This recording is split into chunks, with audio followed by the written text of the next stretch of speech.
Daily Reflections. Passage, Proverbs 9 verses 10 to 11. The fear of the Lord is the beginning of wisdom, and knowledge of the Holy One is understanding. For through me your days will be many, and years will be added to your life. The fear of the Lord. The passage emphasizes that the fear of the Lord is the foundation of wisdom. This fear is not a sense of dread, but a deep reverence and respect for God, acknowledging His power, authority, and goodness. It's a recognition that God is ultimately in control and that we should live in obedience to His will. Knowledge of the Holy One. True understanding comes from knowing God, His character, and His ways.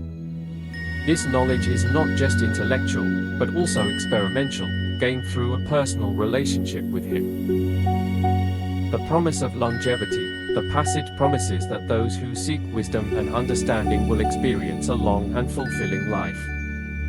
This suggests that living in accordance with God's will brings blessings and abundance. Personal application. How can you cultivate a deeper reverence for God in your life? What steps can you take to seek His wisdom and understanding? How can you apply His principles to your daily decisions? Prayer.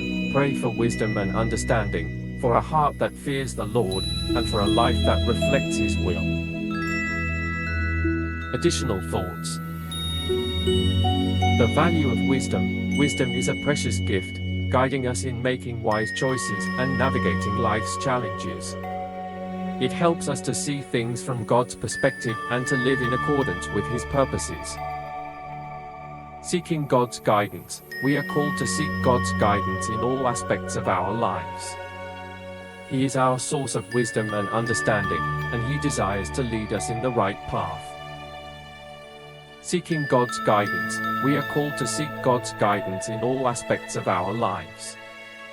He is our source of wisdom and understanding, and He desires to lead us in the right path. Seeking God's guidance. We are called to seek God's guidance in all aspects of our lives. He is our source of wisdom and understanding, and He desires to lead us in the right path. May this reflection inspire you to seek wisdom and understanding, to live in reverence for God, and to experience the blessings of a life lived in accordance with His will.